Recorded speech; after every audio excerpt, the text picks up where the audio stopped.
गुरुवार स्थानीय आस्का रोड स्थित सरकारी उच्च प्राथमिक विद्यालय में 3 दिनिया वार्षिक क्रीड़ा उत्सव मुख्य अतिथि तथा ward number 3 corporator Savita Sahu द्वारा उद्घाटित होईछि। यह अवसर में आयोजित उत्सव में विद्यालय प्रधान शिक्षक राजेश कुमार तारिणी सभापतित्व करथिबा बेले स्वतंत्र अतिथि भाव गोष्ठी शिक्षा अधिकारी देवेंद्र बेहरा, अन्य सम्मानित अतिथि रूपे महानगर शिक्षक संघर संपादक अवनी कुमार पाढ़ी, समाजसेवी चित्तरंजन साहू और चाचा नेहरू क्लस्टर सीआरसीसी बांक प्रधान मंजासीन थिले। निकटस्थ ग्रामदेवती मंदिर मार्शाल शोभायात्रा क्रीड़ा ज्योति अणाजिबा परे मुख्य अतिथि द्वारा क्रीड़ा पताका उत्तोलन करा जायथिला। विद्यालयर शिशु माने आकर्षणीय प्यारेड प्रदर्शन करिबा बेले मुख्य अतिथि अन्य अतिथि माने अभिवादन ग्रहण करथिले। या परे मुख्य अतिथि आनुष्ठानिक भावे क्रीड़ा ज्योति प्रज्वलन करथिले। ग्रुप कैप्टेन द्वारा शपथ पाठ हेबा परे अतिथि माने निज निज वक्तव्य विद्यालय रे क्रीड़ा शिक्षार आवश्यकता संपर्क में शिशु मानक बुझाइथिले, जहाँकि पिलामानक मनरे उत्साह और खेलुआड़ मनोभाव भरी देइथिला। विद्यालयर क्रीड़ा उत्सव 3 दिन धरी चालू रहिबाकु थिबा बेले एथिरे कंगारू डियां, दौड़, बाटी चामच, छुंची सूता, अखा डियां, गणित खेल, पुची, कबाड़ी, शॉटपुट, चेस भली खेल सब रही। यह अवसर में प्राथमिक मेधावृत्ति पाइथिबा 3 जण शिक्षार्थी पी हंसिका, पूनम बार्त्या और तन्मयी परिडा को संबर्धित करथिले।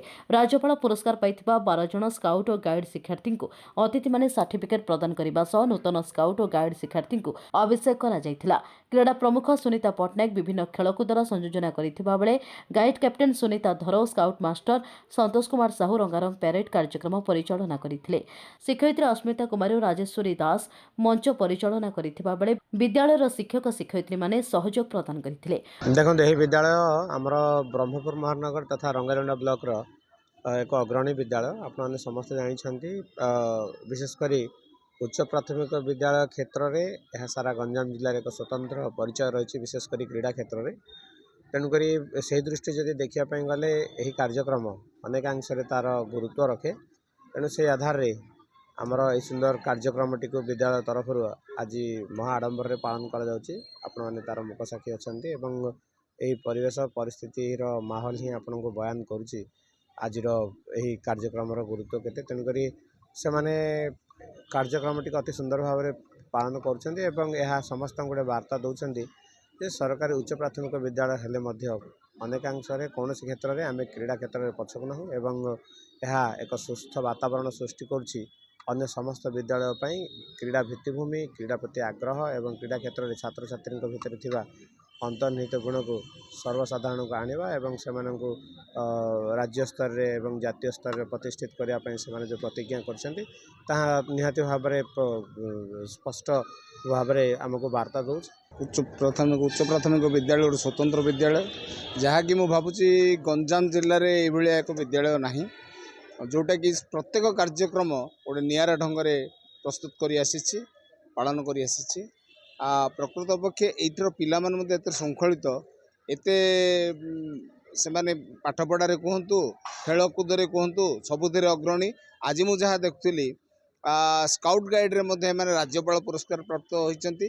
कहीं कहवा उद्देश्य हो जे स्काउट गाइड गोटे खेलर अंशविशेष अटे जो थी कि स्कूल सबुतिर अग्रणी रही।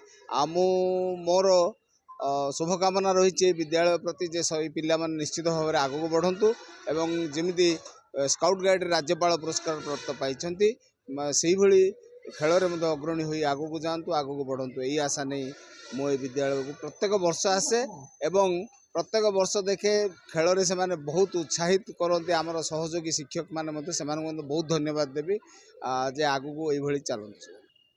केवल पाठपढ़ा दे ही गोटे संपूर्ण मनीष आम या ना।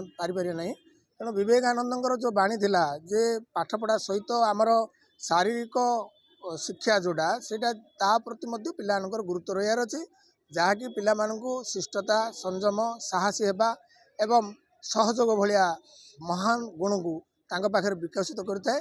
तेणु आज दिन में पिलाने आमर विभिन्न प्रकार खेल से भाग नेबे एवं ताको ये जो 2 दिन से पूरापूरी निजर जो पाठपढ़ा आमर ये पूरा नो बुक डे 2 दिन ये 2 दिन से बहीपत्र किसी आणवेनि से खेलिए एवं आमर जो क्रीड़ा प्रशिक्षक माने आमर जो टीचर माने अच्छी से आगुरी किसी तालीम देइछन्ति एवं अन्यान्य जो आमर कमिटी अच्छी से बहुत सहयोग कर। तेणु समस्त को मु धन्यवाद देवी। आपण मान जरिया से पाखे मु धन्यवाद देवा चाहे जे से जो आज स्कूल गंजाम जिले में ନିଜର ସ୍ୱତନ୍ତ୍ର ସ୍ଥାନ ଗୋଟେ ଅଧିକାର କରିପାରିଛି। ପିଲାମାନଙ୍କୁ ଆମେ ବିଭିନ୍ନ ସମୟରେ ଆମର ଜିଲ୍ଲାରେ ରାଜ୍ୟ ସ୍ତରରେ ଯେଉଁମାନେ ପ୍ରତିଷ୍ଠିତ ହୋଇଛନ୍ତି ବିଭିନ୍ନ ପ୍ରକାର ଅର୍ଜୁନ ପୁରସ୍କାର ବା ଦ୍ରୋଣାଚାର୍ଯ୍ୟ ପୁରସ୍କାର ଯେଉଁମାନେ ପାଇଛନ୍ତି ସେଭଳିଆ ବ୍ୟକ୍ତିତ୍ୱ ଯେଉଁମାନେ ଆମ ପାଖରେ ଆଭେଲେବୁଲ୍ ଅଛନ୍ତି ଆମେ ସେମାନଙ୍କୁ ଆଣିକି ସେମାନଙ୍କ ସହିତ ସାକ୍ଷାତ ଆଲୋଚନା କରେଇଥାଉ ଏବଂ ସେମାନଙ୍କ ଦ୍ୱାରା ସେମାନେ ଅନୁପ୍ରେରିତ ହୋଇଛନ୍ତି ଯାହାଫଳରେ ବର୍ତ୍ତମାନ ଆମର ଯେଉଁ କ୍ରୀଡ଼ାର ଭିତ୍ତିଭୂମି ବିଦ୍ୟାଳୟ ପାଇଁ ବିକାଶ କରିବା ପାଇଁ ଆମେ ଯେଉଁ ଯୋଜନା ରଖିଛୁ ସେ ଦିଗରେ ଆମେ ଗୋଟେ ପାଦ ବର୍ତ୍ତମାନ ଆଗକୁ ଅଗ୍ରସର ହେଇଛୁ। ବ୍ରହ୍ମପୁରରୁ ରମେଶ ଚନ୍ଦ୍ର ବେହେରାଙ୍କ ରିପୋର୍ଟ।